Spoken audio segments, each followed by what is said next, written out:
পাচ্ছে। আর তৃণমূল কংগ্রেসের কর্মীরা বলছে আমরা দিদির সৈনিক। যদি দিদির সৈনিক হয় তাহলে 10টা কেস খেতে হবে।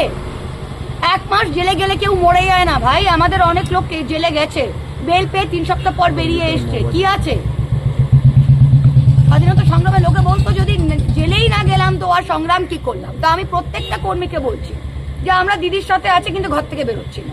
ভাই দিদির সাথে আছেন তো ঘর থেকে না বেরোতে হবে না? আমরা তো দিদির সাথে আছি, আমি তো ঘর থেকে বেরোচ্ছি।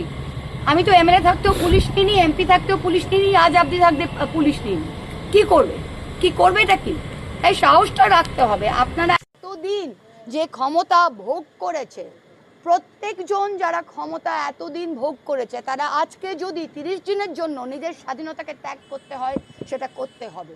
প্রত্যেকটা কর্মীর পরিবার যদি তৃণমূলের পরিবারের সাথে যুক্ত এবং সে লক্ষ্মীর ভাণ্ডার পেয়েছে, স্বাস্থ্যসাথী পেয়েছে, সব কিছু মমতা ব্যানার্জির দৌলতে পেয়েছে, তা আজকের দিনে সে যেন তার তৃণমূল কর্মীর পাশে দাঁড়ায় আর বলে যে হ্যাঁ বাবা তুই লড়াই কর, তোকে যদি জেলে যেতে হয় আমরা তোর পাশে আছি।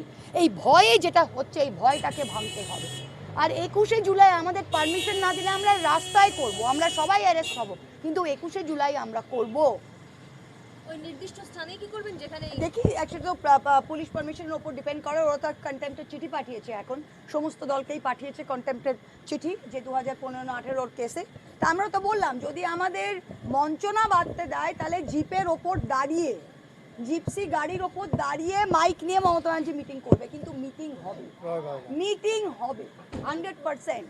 আর যদি ওরা ট্রেন বন্ধ করবে, বাস বন্ধ করবে, বাইক দিয়ে ঢুকতে দেবে না। আমি 4ঠা মের পর আমি একজন এমপি, আমি জেলা সভাপতি, আমি ধরাদাহতে একটা মিটিং করতে গেছিলাম কর্মীদের সাথে। সেখানে কোন ছ্যাঁচড়া, কোন থানার পাড়ার ওসি সাহস কি রাস্তায় রোড ব্লক দিয়ে ওখানে লোককে ঢুকতে দিচ্ছে না, অথচ কংগ্রেসের কোন মহিলা গিয়ে ওখানে মিটিং করে আসছে। ওরা এখন এই সুযোগে কংগ্রেস সিপিএমকে হাওয়া দিচ্ছে, ওদের মিছিল করতে দিচ্ছে, নো প্রবলেম। ওরা কি চায়? ওরা চায় যে তৃণমূলের কর্মীরা এখন শেল্টারের জন্য কংগ্রেস সিপিএমের দিকে বেরিয়ে যায় আর তৃণমূল ফাঁকা হয়ে যায়। এটা কিন্তু হবে না। বলছি আজকে তো মিটিং হচ্ছে জাভেদ খানের ওখানে, ঋতুব্রত ব্যানার্জি সবাই সব কি রয়েছে। সুন্দর। আমি ওদের একটাই উপদেশ দেবো, I hope they are eating double ডিমের অমলেট। বাচ্চাদের প্লেট থেকে ভাত খাবার ছিনিয়ে ওরা আশা করি ডবল ডিমের অমলেট, ফিশ ফ্রাই আর খাচ্ছে। আর জাভেদ খান কিভাবে তার এতগুলো অবৈধ নির্মাণগুলো ঠিক করবে সেটা ঠিক করছে। ঋতব্রত তার যে মহিলা কেন্দ্রিক কেসগুলো আছে সেগুলো কিভাবে করা যায় সেগুলো করছে। আরেকটা জিনিস আমি আপনাদের বলছি যে তারা এখন তাদের বিশাল লড়াই, তাদের দিল্লির থেকে নাকি লয়ার এসেছে যে তারা ঠিক করবে তারা সিম্বল চায় কিনা। আমি আগেও বলেছি আবারও বলছি, মমতা ব্যানার্জি নিজের হাতে তৃণমূল কংগ্রেসের সিম্বল এঁকেছিল।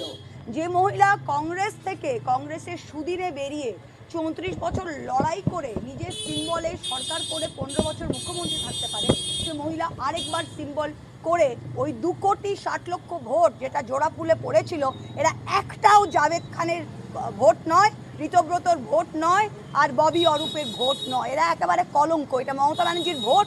মমতা ব্যানার্জি যেই সিম্বলই আঁকবে বাংলার মানুষ সেই সিম্বলে